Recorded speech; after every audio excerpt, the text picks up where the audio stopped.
new project. Gawin natin ng new project. Una gawin natin, punta tayo sa front.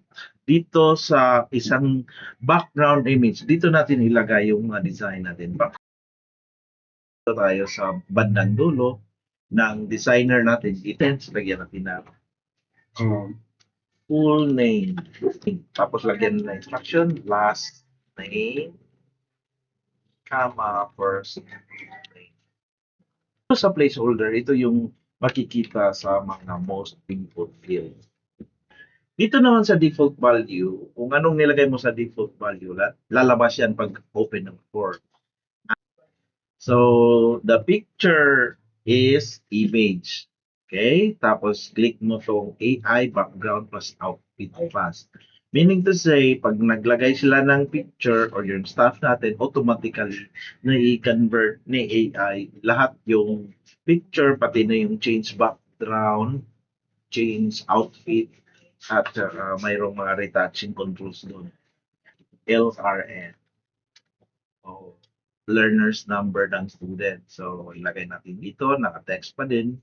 Input holder, example, LRN dash 0225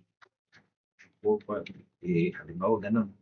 Tapos, yung default value, lagyan natin ng LRN dash para pag mag-input na sila, may learn. Hindi nila makalimutan na walang alarm. Tapos yung sample natin, yung preview, lagyan din natin ng preview. Okay, add field. Tapos, lahat ng fields na kailangan. Okay, sige, itisa natin. Grade and section. Grade and section. Text pa rin, all caps, placeholder,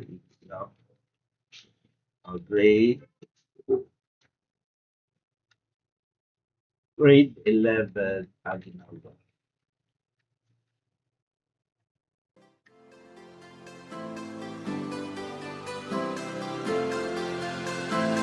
So, lagyan natin ng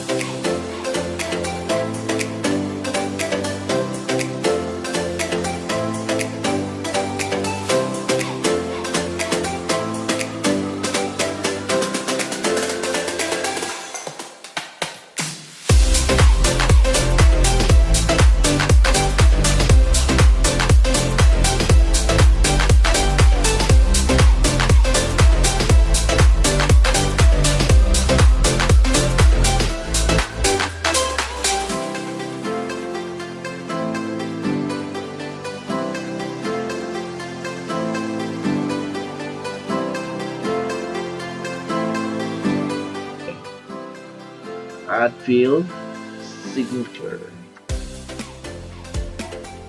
Okay guys, yung signature natin is kailangan natin signature na type at tapos yung signature natin is automatic naman.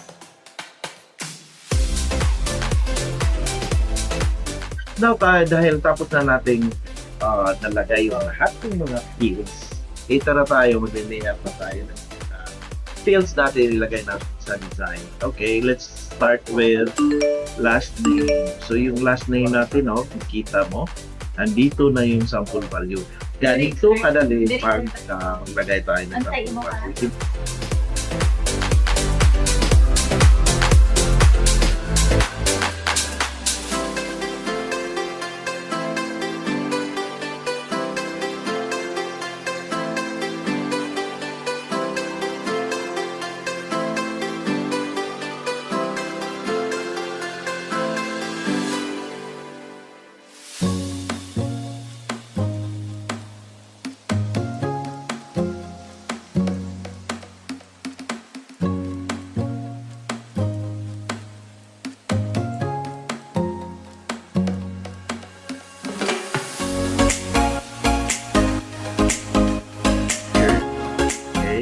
Picture natin. Halimbawa, mayroong picture na ganito. Ang picture natin is i-open na ho, hindi ka na mag-add. Lagyan natin ng mask na circle dahil naka-circle yung naka-circle yung natin.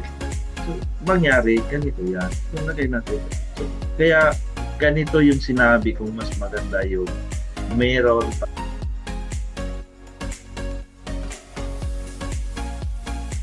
okay. So, pag preview natin, taran! Oh, tingnan mo, ang ganda-ganda ng ID natin, oh. Nakakainula. Yan, may nagawa sa kabila. So, ito, mayroon tayong option from front at back. Okay, doon sa back side natin, plug na natin in case of emergency. So, ilagay.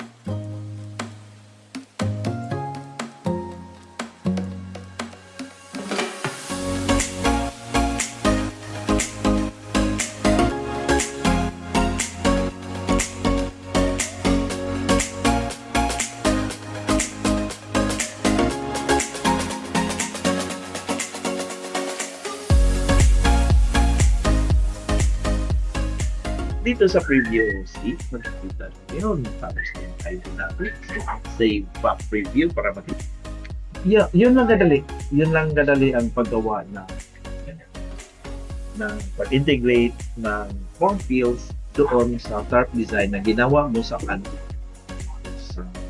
Photoshop. Okay.